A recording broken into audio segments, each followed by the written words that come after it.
오늘은 사무엘상 5장 6절부터 9절까지의 말씀을 보도록 하겠습니다.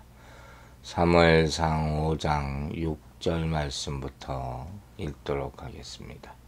여호와의 손이 아스돗 사람에게 엄중히 더하사 독한 종기의 재앙으로 아스돗과 그 지역을 쳐서 망하게 하니 아스돗 사람들이 이를 보고 이르되 이스라엘 신의 괴를 우리와 함께 있지 못하게 할지라. 그의 손이 우리와 우리 신 다곤을 친다 하고 이에 사람을 보내어 블레셋 사람들의 모든 방백을 모으고 이르되 우리가 이스라엘 신의 괴를 어찌하랴 하니 그들이 대답하되 이스라엘 신의 괴를 가드로 옮겨가라 하므로 이스라엘 신의 괴를 옮겨갔더니 그것을 옮겨간 후에 여호와의 손이 심히 큰 환난을 그 성읍에 더하사 성읍 사람들의 작은 자와 큰 자를 다 쳐서 독한 종기가 나게 하신지라. 자, 여호와의 손이 아스돗 사람들에게 임하였다. 드디어 하나님의 심판이 이제 임하게 되는 것이죠. 여호와의 손은 하나님의 능력과 권세를 표현하는 관용어라고 할 수 있죠. 이것이 나타날 때마다 어마어마한 일이 일어날 때가 많았죠. 여기서는 하나님의 역사하심을 깨닫지 못한 블레셋을 징벌하시는 하나님의 능력을 나타내는 그런 표현이겠죠. 이들에게 어떤 일이 있었습니까? 독한 종기의 재앙이 출애굽기에 나오는 그런 10가지 재앙 같은 것들이 생각이 나는 그런 장면이죠. 여기서는 독한 종기의 재앙이라고 그랬어요. 막 치질이나 무슨 피부염이나 이런 것이 생겼다는 거겠죠. 나중에 이 사무엘상 6장으로 가서 이 질병을 멈추게 하기 위해서 블레셋이 하나님께 금독정과 금쥐를 바쳤다 하는 내용으로 봐서 혹시 쥐가 퍼뜨린 패스트가 아닌가 이렇게 해석하는 사람도 있어요. 어쨌든 무서운 그런 이 종기 증상이 나타났다는 것이죠. 쳐서 망하게 한다. 쳐부수 짓밟다 하는 거예요. 앞에서 다곤 신상을 깨뜨리신 하나님께서 이제는 다곤을 숭배하는 이 우상을 숭배하는 자들 전체에 대해서 강력한 징벌을 하시는 거죠. 먼저 본보기를 보여줬잖아요. 신상을 쓰러뜨렸잖아요. 그때 깨달았어야 되는데 그때 깨닫지 못하고 무지한 모습을 보이니까. 이런 하나님의 영광을 대적하고 하나님을 무시하는 자들에 대해서 하나님이 반드시 무서운 심판을 내리신다는 것을 보여주는 것이죠.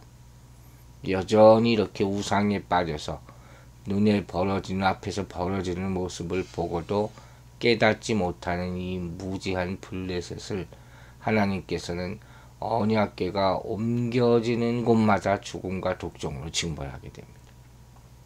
깨달을 때까지. 블레셋에 대한 심판은 하나님께서 결코 인간의 조롱거리나 포로가 될 수 없다. 그걸 보여주는 것이죠. 하나님을 조롱하고 하나님을 무시하는 자들은 있죠. 온전한 신앙을 가지지 못하고 또 우상을 같이 섬기는 이스라엘처럼 바보 같은 짓을 하는 자들도 있죠. 그러나 그렇다고 해서 하나님이 조롱받으실 수는 없다는 거예요. 누구도 하나님을 잡아갈 수는 없습니다. 그렇게 하려는 자는 결국 하나님의 심판 가운데 임하게 된다 하는 것이죠. 이 블레셋은 전쟁의 승리를 만끽하면서 잠깐 동안 언약궤를 탈취하는 즐거움에 빠졌을지 모르지만 사실 이제 불행이 시작된 것이죠.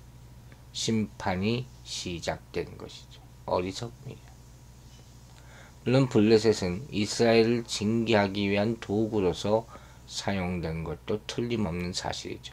하나님이 이렇게 이방 민족들을 사용하시잖아요. 도구가 이스라엘보다 더 나았기 때문에 도구로 사용된 것은 아니라는 것을 깨달으라는 거죠.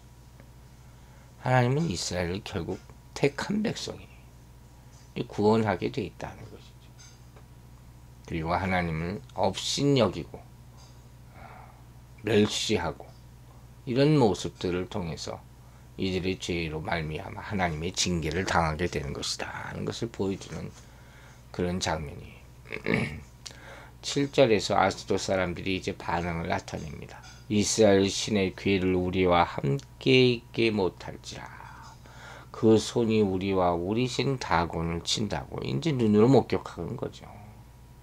이런 어마어마한 재앙을 당하자 비로소 3절과 4절에 나타났던 그런 사건들이 모두 하나님께서 역사하신 결과임을 깨닫게 된 거죠. 신전이 저렇게 다 주저앉고 엎드러져서 다 손목이 끊어지고 머리가 잘리고 그랬으면 그때 놀라고 의심했어야죠. 이런 모습이 다 그들에게 임한 하나님의 진노가 그들에게 하나님이 다른 신보다 더 권세가 있음을 깨닫고 인정하게 만드는 그런 과정이었던 것이죠. 이처럼 하나님께서는 그분의 권능으로 대적자들에게까지 인정을 받으시고 스스로 영광을 드러내시는 하나님임을 우리는 알아야 할 것입니다. 블레셋은 언약궤로 인하여 하나님의 능력과 영광을 인정하게 되는 것이죠. 하지만 안타까운 게 있어요. 이 사건과 관련해서 하나님과 화해하고 돌이키려 하지는 못했다는 것이죠. 그런 깨달음은 없었다. 단지 이 사람들은 이런 하나님의 징벌과 심판을 모면하기 위해서 법궤를 다른 곳으로 옮기려는 궁리만 하게 됩니다. 참 답답하죠. 이게 지혜의 한계예요. 저런 어둠에 속한 자들과 악한 자들은 결단코 하나님과 화목하려 하지 않습니다. 심판을 받을수록 어떻게 돼요? 점점 더 강팍해지는 거예요. 악인의 길에 서게 되면 이렇게 되는 거예요. 참 유감스럽죠. 자, 이렇게 다곤신이 무능해져서 법궤 앞에 쓰러졌고 또 그로 인해서 독종이 오고 이랬는데 그러면 좀 더 지혜로운 생각을 가진 사람이 이 가운데도 있었어야 되는 것 아닙니까 하는 거죠. 우리는 이제 다곤신을 버리고 하나님을 섬기자. 이렇게 돼야 되지 않겠냐 하는 거예요. 하나님을 섬기는 길밖에 없다. 우리 신이 이렇게 다 쓰러져서 목이 잘린 거 봤지 않느냐. 우리 신은 무능하고 아무 쓸데없는 신상이니까 이거 다 불태워버리고 하나님의 궤를 진정한 우리 신으로 모시자. 이런 생각을 왜 못하느냐 하는 거죠. 또 하나님의 법궤와 우리 다곤신이 함께 있을 수가 없구나. 그런 생각을 했으면 자기들이 어떻게 자기 신으로 만들려는 생각은 왜 못합니까? 생각을. 어디 빨리 보내야 되겠다. 이 생각밖에 못했다는 것이 참 이들에게는 안타까운 모습이다 하는 거죠. 여기서 인간의 어리석은 생각, 자기 집착적인 고집을 느낄 수가 있는 거예요. 다시 말하면 이 모습을 한마디로 말해서 뭐예요? 회개할 줄 모르는 거예요. 여러분, 회개하려면 어떻게 해야 됩니까? 회개하기 위해서 가장 중요한 건 자기 부정이 있어야 되는 거예요. 자기 부정이. 다시 말하면 회개하기 위해서는 다곤신을 버려야 된다는 거예요. 다곤신을 깨끗이 버려버리고 불태워버리고 나서야 하나님께 가갈 수 있는 거죠. 하나님에 대한 생각은 있으면서도 두려워하면서도 아무것도 못하는 신을 버리지 못해요. 그러니까 함께 있을 수가 없구나. 그 생각에만 겨우 도달할 뿐 더 이상 발전하지 못하는 것. 믿음을 갖지 못하는 것이죠. 그래서 그 다음에 어떻게 합니까? 이 신상을 보내서 블레셋 사람의 모든 방백을 다 모으고 이스라엘의 신의 궤를 어찌하면 좀 좋은가. 그래서 결국 궤를 가드로 옮기기로 하는 거예요. 당시 블레셋은 가드, 아스글론, 또 아스돗, 가사 에그론 이렇게 5도시의 연합국가 형태를 이루고 있었거든요. 그리고 도시들은 그 수장이라고 할 수 있는 방백이 다스립니다.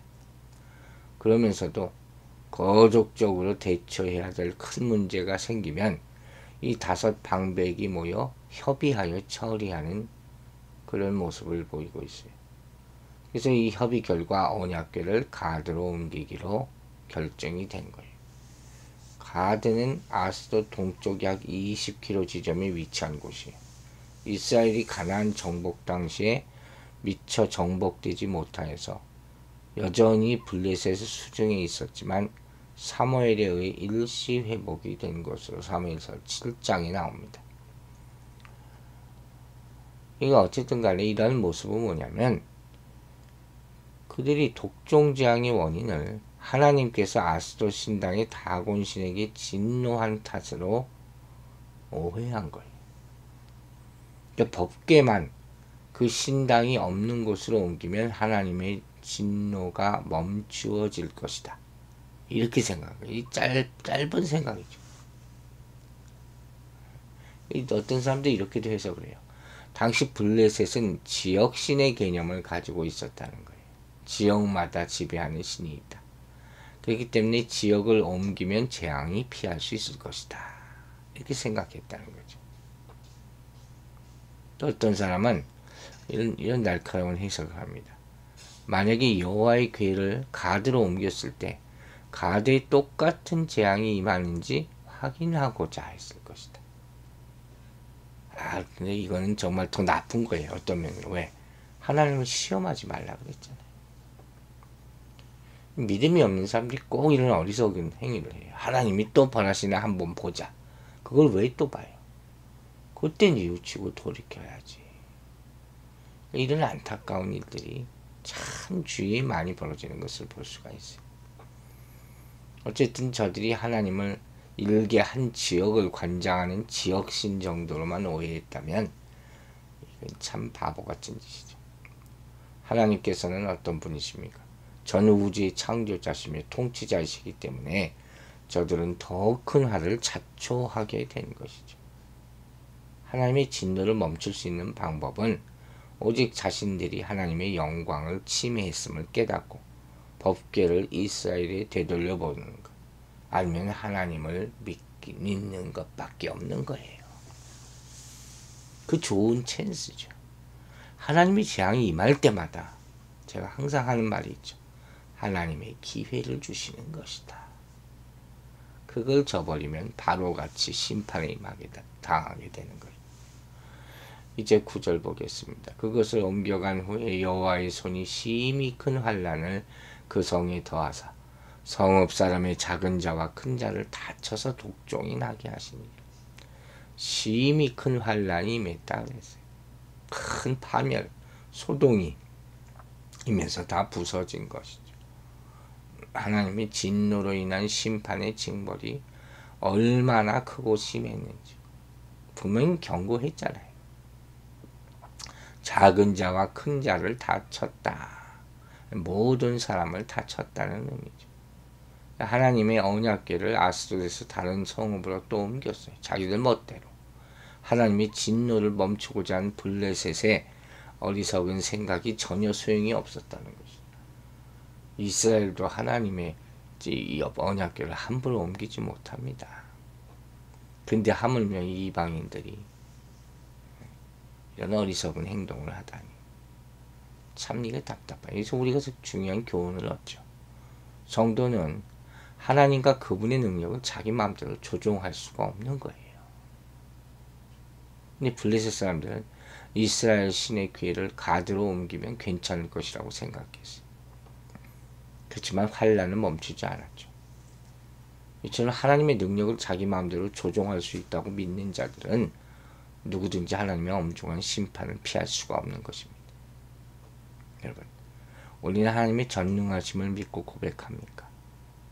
하나님은 그분의 전능하심에 대해서 무지하거나 자기 유익을 위해서 그 능력을 이용하려는 자, 그들을 엄중히 심판하고 징계하심을 꼭 명심해야 할 것입니다. 하나님을 이용해서는 안 돼요. 하나님은 오로지 유일한 신이요 경배의 대상임을 잊지 마시기 바랍니다. 그리고 하나님의 전능하심을 생각하는 성도라면 절대로 염려와 두려움과 낙심에 빠져서도 안 되는 것이죠. 우리가 이 신앙을 가지고 예수를 믿어야 된다는 거예요. 즉 하나님이 지극히 크신 능력은 예수님 안에서 가장 크게 나타나기 때문이죠.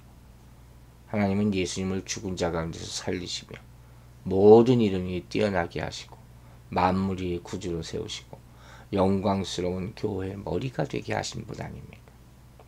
그러므로 성도는 교회 안에 충만한 하나님의 능력을 깨달아야 될 것입니다. 기도하겠습니다. 아버지 하나님 감사합니다. 이 아스돗 사람들, 어리석은 사람들이 하나님이 누구인지 오늘 모르고 이런 바보 같은 짓을 행함으로 말미암아 심판받게 됨을 보게 됨을 감사드립니다.